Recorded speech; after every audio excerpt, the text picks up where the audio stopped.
Mesdames et messieurs, chers internautes, le département du Mono continue d'accueillir Bénin Dabartou 4. Nous sommes à Grand Popo. Grand Popo, c'est une très belle commune située le long de la plage, de la mer.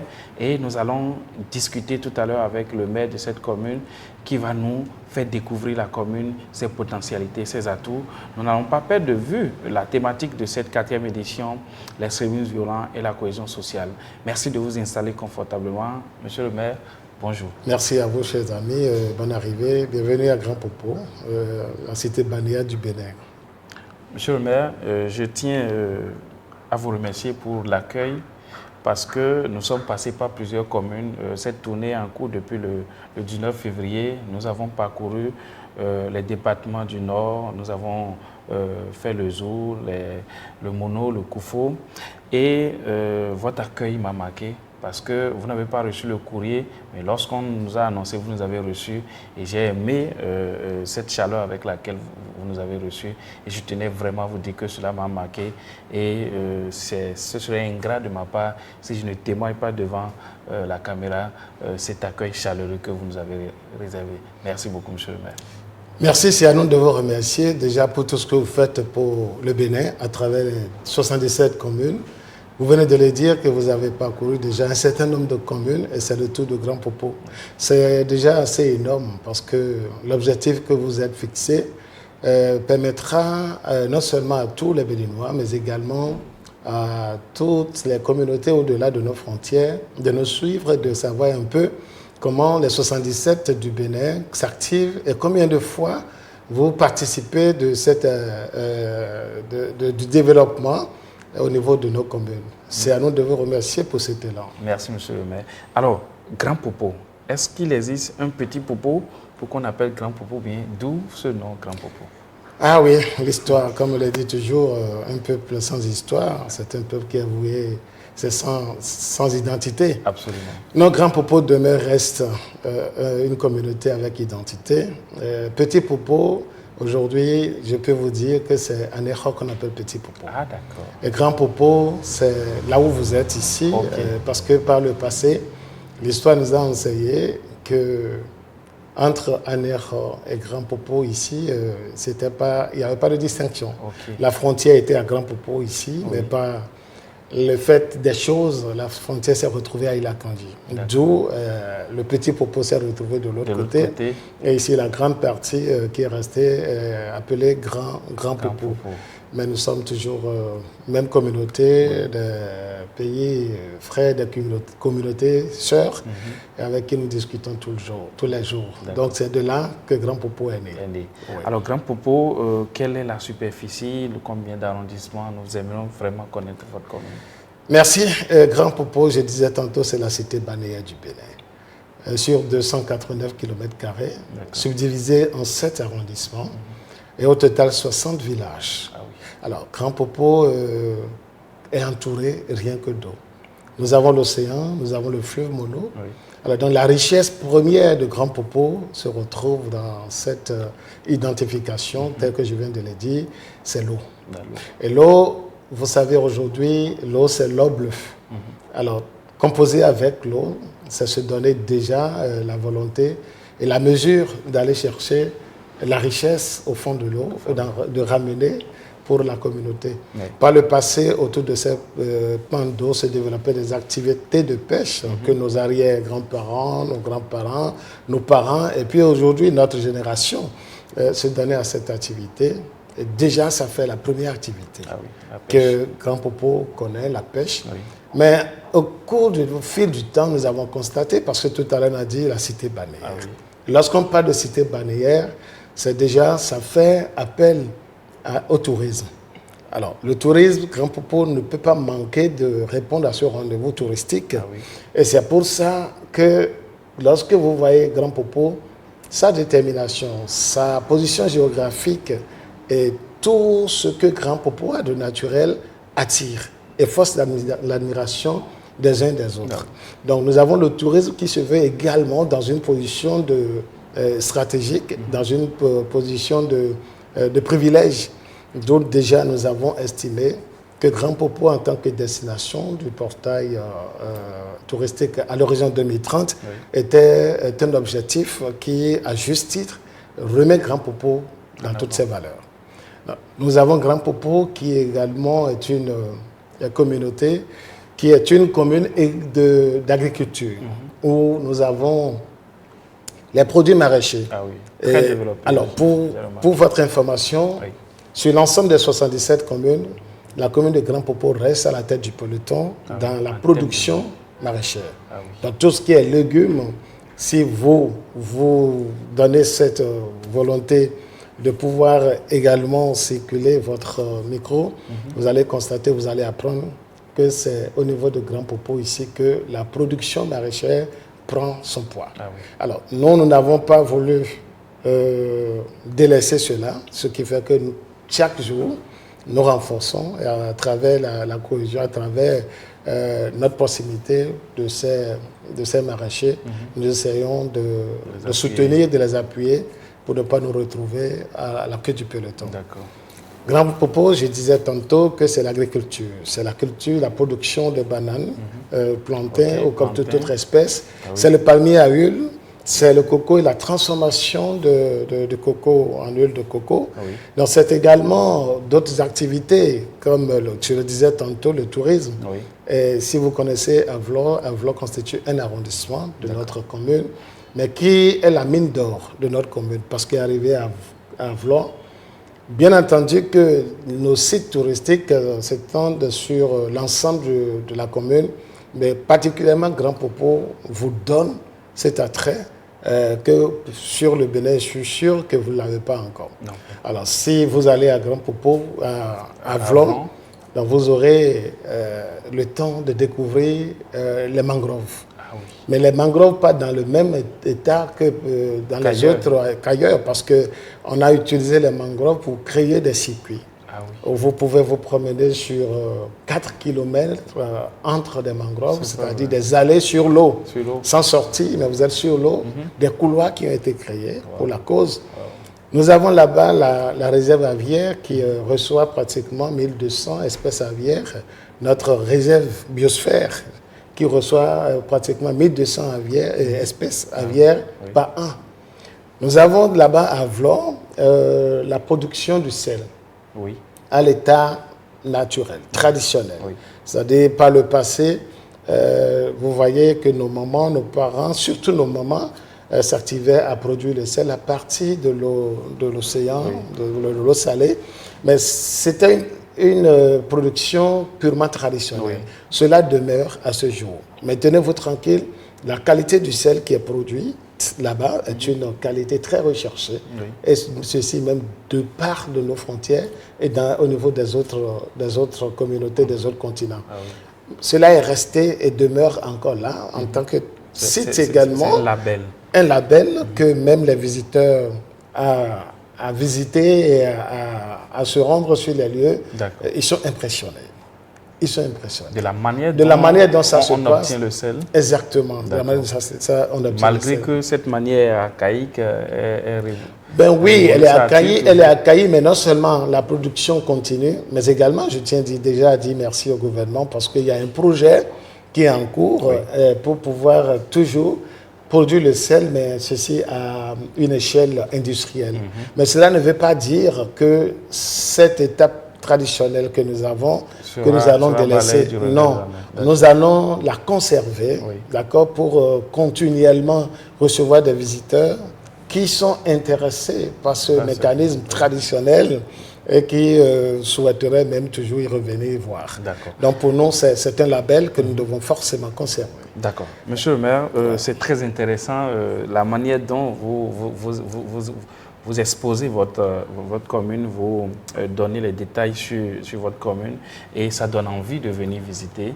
Alors, monsieur le maire, lorsque nous avons une commune avec tant de potentialités, tant de ressources, il est important que dans cette commune réside la paix et la cohésion sociale. La thématique de cette édition, c'est l'extrémisme violent et la cohésion sociale. Est-ce que dans votre commune, il y a des actions ou des actes qui tendent à compromettre la cohésion sociale ou des actes d'extrémisme violent? Merci à vous pour cette question que je juge assez pertinente, dont l'importance n'est plus à démontrer. Vous avez sorti un vocal, vous avez parlé de l'extrémisme violent.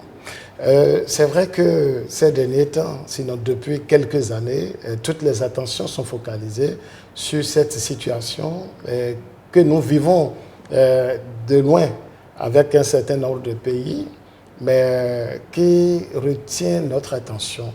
Parce que vous voyez, dans son ensemble, c'est une situation qui n'est pas à préserver la quiétude. C'est une situation, elle est dévastatrice. Et c'est une situation qui, humainement, en fait, ne répond pas de ce que nous recherchons, la paix que nous recherchons. Grand Popo est une commune dont la situation géographique est un peu critique. Je le dis parce que vous allez voir, Grand Popo fait corps avec la frontière togolaise. Lorsque nous parlons du corridor d'Abidjan à Lagos, vous voyez Grand Popo est au beau milieu de ce corridor. Ça voudrait dire que le flux qui quitte Abidjan, qui descend sur le Ghana, traverse le Togo, passe par le Bénin, Grand Popo est la porte d'entrée avant que cela ne se retrouve, ou ce flux n'aille vers Lagos. Alors, nous avons déjà cette voie terrestre, cette frontière que nous avons qui laisse, selon les accords, comme on le dit, on doit protéger les personnes et les biens, la circulation des personnes et les biens. Ce qui doit se faire, ce qui se fait pratiquement tous les jours. Là, déjà, on peut dire que c'est un risque aussi que tout pays qui se retrouve dans cette position, ou toute commune qui se retrouve dans cette position, c'est un risque déjà. Grand Popo également a des issues qui ne sont pas forcément, qui ne sont pas formelles, mais informelles, créées par la communauté. Je peux parler de la voie fluviale, la voie maritime, il y a la voie fluviale. Nous avons également d'autres voies créées par la communauté pour atteindre l'autre côté. Vous savez, nous faisons directement encore avec le Togo, un pays frère et ami. Donc, cela existe. Donc, c'est pourquoi je dis que la situation géographique de Grand Popo met cette commune, notre commune, en difficulté un peu. Et cette difficulté ne serait pas que pour la commune, mais c'est pour tout le Bénin entier. Alors, si il n'y a pas de contrôle, s'il n'y a pas une gestion rationnelle de ces issues, vous voyez que nous ne pouvons pas maîtriser tout le flux. L'entrée comme sortie des biens et des personnes. Mais si nous parlons de l'extrémisme violent, ça voudrait dire que nous sommes déjà prédisposés à en vivre, parce que déjà le flux de personnes que nous recevons, le flux de biens que nous recevons, on ne sait pas tout ce que cela comporte. Les personnes ne pouvons pas imaginer tout de suite ce qu'ils ont à l'esprit. Mais Dieu merci, nous sommes jusque-là épaillés de ça, parce que compte tenu de la vigilance, compte tenu de la volonté de toute la communauté, compte tenu également, je vais dire, de cette agilité de la part du gouvernement à pouvoir nous aider pour que l'espace que nous avons, cet espace soit sous contrôle, que cet espace soit véritablement exploité et que nous veillons au grain. Alors, en veillant au grain, on ne peut pas dire que c'est incident zéro, on ne peut pas dire que c'est risque zéro. Nous sommes des humains, mais nous continuons en fait toujours de par l'appui du gouvernement et des différents ministères qui sont intéressés par ce type de protection et de sécurité, avec la mise en place des moyens et surtout la sensibilisation continue au niveau de la population, au niveau de la communauté. Nous pouvons vous dire que nous sommes épaillés. Et en tant que nous, autorités, à la base, nous essayons de communiquer avec tout ce que nous avons mis en place, que ce soit à partir des quartiers, venant au village, à l'arrondissement, puis au niveau de la commune. Donc il y a une chaîne qui a été mise en place et chaque élément de cette chaîne constituant le maillon doit pouvoir travailler et en symbiose et non seulement à veiller à ce que tout mouvement suspect toute personne étrangère que nous retrouvons et auxquelles nous ne sommes pas ou à qui nous ne sommes pas habitués, qu'on puisse alors les approcher de la façon la plus simple, la plus courtoise que possible, faire leur connaissance et savoir si c'est des étrangers, qu'on puisse alors, est-ce qu'ils sont réglementairement admis sur le territoire, sur notre commune. Et ce n'est que comme ça que nous essayons de travailler, la main dans la main. Et nous remercions Dieu que juste là, n'avons pas connu tel fait. Merci beaucoup, monsieur le maire. Alors, est-ce que les populations de la commune de Grand Popo sont confrontées à un certain nombre de problèmes? Si oui, quelles sont aujourd'hui les difficultés de vos mandats?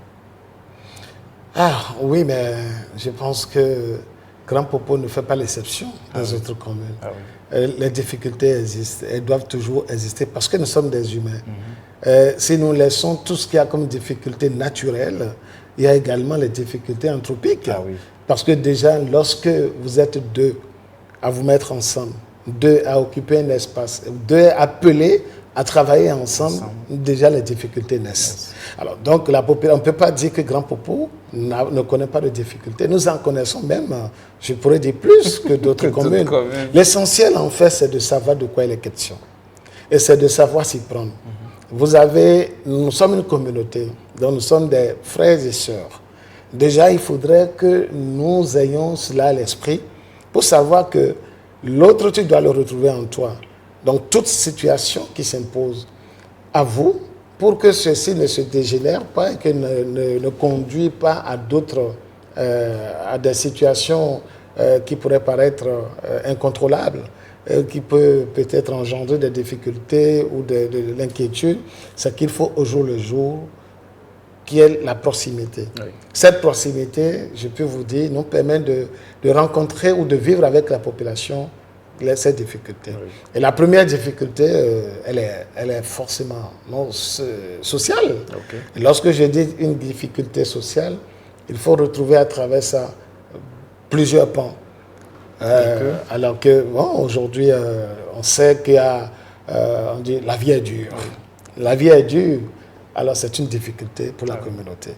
Mais il faut comprendre un peu que la vie est dure. Cette difficulté s'exprime de plusieurs manières au niveau de chacun, d'un individu à un autre.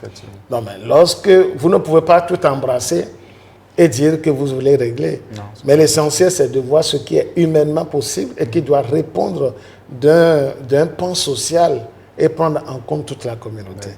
Donc, ces différentes difficultés, on essaie de les compartimenter et de voir lesquelles mettre ensemble selon les urgences, les aborder avec également cette priorité, ce qui peut être fait à court terme, ce qui peut être fait à moyen terme, ce qui peut être fait à long terme. Alors, de façon concrète, si on devait citer les difficultés auxquelles les populations sont confrontées, vous diriez quoi? Vous citerez quoi comme difficulté?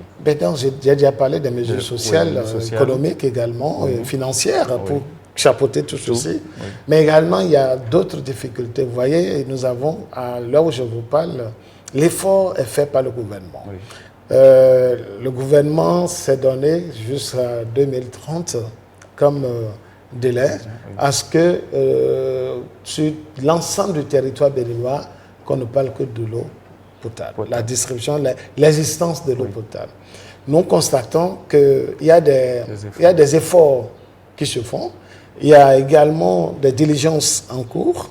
Il n'y a pas plus tard que 2 semaines, nous avons eu une séance avec l'agence aujourd'hui en charge de la reprise des AEV, de la mise en œuvre du système de la fermage pour que l'eau soit disponible à toute la population.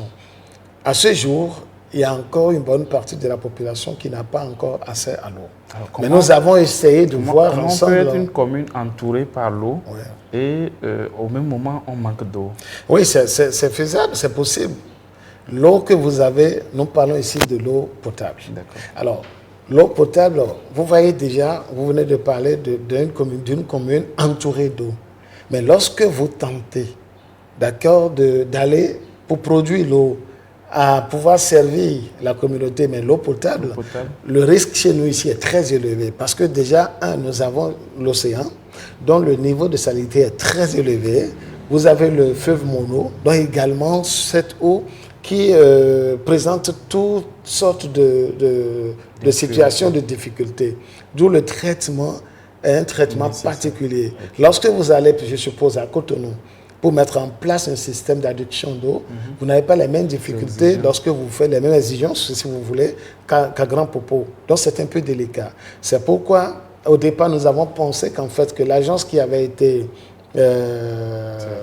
sélectionnée pour faire ce travail ne faisait pas le travail comme cela se doit. Mais il y a de cela 2 semaines ou 3 semaines, à notre CDCC, nous avons échangé et on a compris qu'en fait, ils travaillent. Et ils sont, la vitesse à laquelle ils vont, nous pensons, nous sommes des humains, que ce n'est pas ça ce qu'il fallait. Vous êtes pressés. Nous sommes pressés de voir nos communautés avec une certaine aisance à avoir de l'eau potable comme tout autre Béninois chez lui. Oui. Mais j'en profite pour remercier la communauté, la population, qui a compris à juste titre et qui gère avec assez de patience et de modération cette situation. Et de leur dire que d'ici à là, ce serait vraiment pour nous tous une satisfaction. Après l'eau, quelle est encore l'autre difficulté des populations de Grand Popo? Ben oui, vous savez que nous avons l'inondation. Oui. L'inondation, comme je le disais tout à l'heure, est une difficulté pour Grand Popo. Déjà que Grand Popo est entouré d'eau, c'est clair. Vous voyez, mais également Grand Popo, de par sa situation géographique, s'il y a la crue, le débordement d'eau, que ce soit du Septentrion, dans son ruissellement, descend vers Grand Popo. Ah oui, avant de se déverser. Exactement. De Nagbetor qui constitue le barrage que nous avons, qui nous alimente aussi en partie. Lorsqu'il y a la pluviométrie, elle est très forte, très élevée, il y a également débordement d'eau. Et lorsque eux, ils font des lâchers, Grand Popo en reçoit énormément. Alors déjà, c'est des situations que nous vivons périodiquement et annuellement, il faut le dire d'ailleurs. Et parfois même, ça ne répond plus, ça ne respecte plus la périodicité que nous avons connue. Mais ça vient de façon à même à vous surprendre. C'est une difficulté énorme parce que, non seulement socialement, ça affecte la population, mais également sur l'ensemble du territoire, les producteurs au niveau de l'agriculture, les maraîchers, les pêcheurs. Donc vous voyez, l'ensemble des activités en ce moment prend un coup. Et là, c'est une difficulté énorme. Avec beaucoup de ramifications. Parce qu'avec beaucoup de ramifications et beaucoup de dégâts. Et en ce moment, qu'est-ce qu'il faut faire? C'est qu'il faut forcément venir au bout et aider ces populations à pouvoir se retrouver et répondre à tout ce que même ils ont autour d'eux comme problème. Il y a la famille, les enfants à nourrir, les enfants doivent aller à l'école. L'éducation en ce moment, lorsque nous sommes dans cette période d'inondation, l'accès aux classes est très difficile. Très difficile. Bien évidemment, l'accès même aux soins est compliqué parce que déjà, l'eau qui stagne, il faut que nous, il y a les moustiques, la communauté traverse cette eau. Vous voyez, l'eau prend de partout tous les déchets possibles dont j'étais les noms. Et ça vient, et l'homme est là. Et la population est là dans cette eau.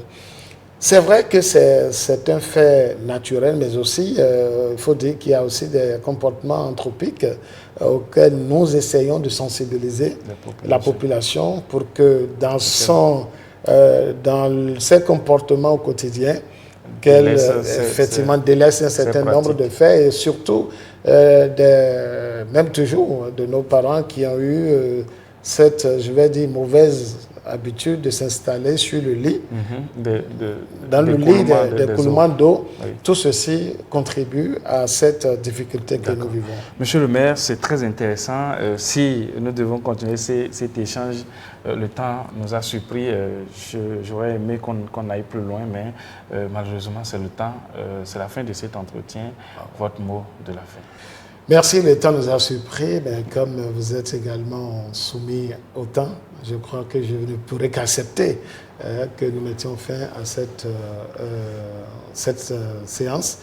Mais ce serait pour moi un péché de ne pas faire un clin d'œil. Parce que tout à l'heure, la thématique me l'impose. L'extrémisme violent, je vous ai dit tout à l'heure que la commune de Grand Popo, nous sommes en quiétude. Nous avons la paix. Mais on n'a pas la paix sans également cet ensemble d'unités de la police républicaine qui nous appuie à travers ce que nous appelons la coproduction. Et cette coproduction nous oblige à travailler la main dans la main avec les unités de sécurité. Je voulais bien parler de la police républicaine sur l'ensemble du territoire, des villages, des quartiers jusqu'à la commune.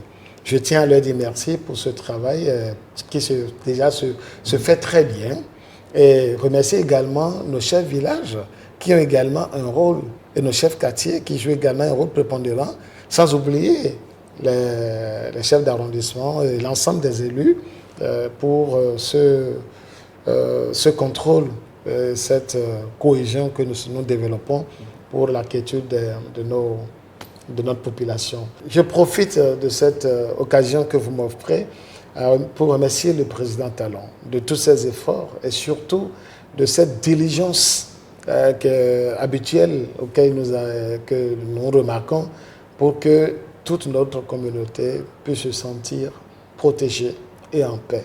Alors, je voudrais en même temps inviter la population à vraiment se tenir comme, j'ai l'habitude de le dire, comme de bons citoyens, à pouvoir nous suivre, à pouvoir recevoir tout ce que nous leur donnons comme orientation, à pouvoir les mettre en pratique pour que la cohésion soit vraiment totale.